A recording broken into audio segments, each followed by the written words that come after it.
Hi, this is Ellie with Full Moonlight Tarot 20, and this is your daily tarot reading. Now, I have a King of Wands here. Take it as it resonates. I don't think this is my viewer because the King of Wands is a person who thrives on social recognition. They won't do anything unless they feel it's going to make them look good to the people around them. They're very self-absorbed.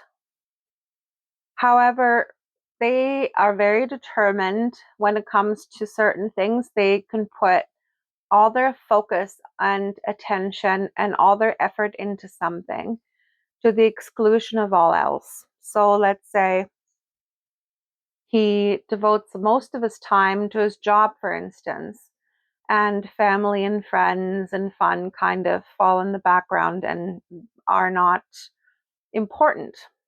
So, and that is mirrored here by the Ten of Wands because he is completely overburdened by something. He's pouring way too much of his energy into one thing, and that has become a detriment to him.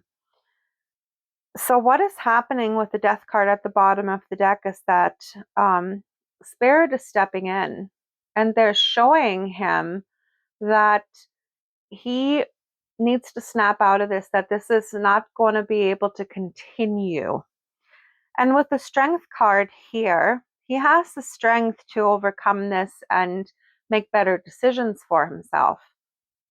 And he is kind of learning how to merge the different forces he's got himself, because here on the Strength card, you see she's got the dragon all tamed. So that's like taming your inner beast, and like that's your inner strength, but then also your gentleness. So he is transforming. And that's another thing with the Death card. It's a card of transformation. He has now been forced to get into this place of facing himself, the mistakes he's been making in the past, the way he's been living his life, the things that he's focused on, and the things that he's pouring way too much of himself into at the exclusion of other things that might be more important. So as he's facing these things, he's transforming. And depending on how open he is to this transformation, he might be clinging, right? He might be clinging to these things that Spirit wants to end. Spirit wants him to snap out of this self-serving mode, wants him to stop being so self-absorbed that he's really not thinking about the people around him other than what can they bring to my life, right? So now he's being faced with that.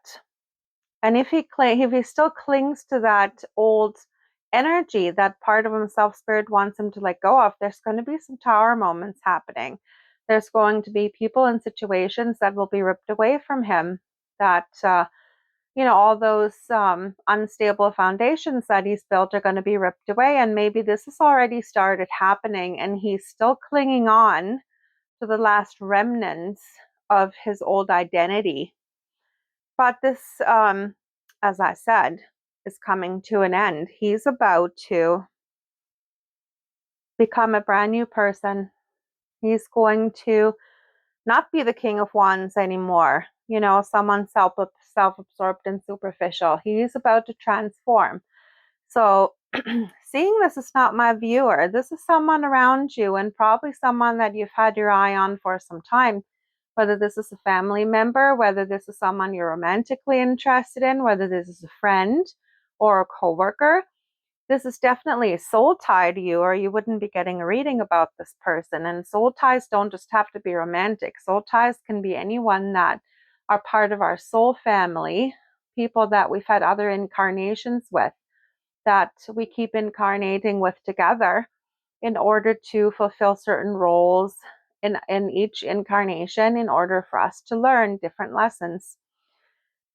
So if you're resonating with this reading, you already know who this is. Just know that this person is in the process of transforming, and he has no choice because Spirit stepped in now. That's what I have for you today, guys. Love and light. I will talk with you tomorrow.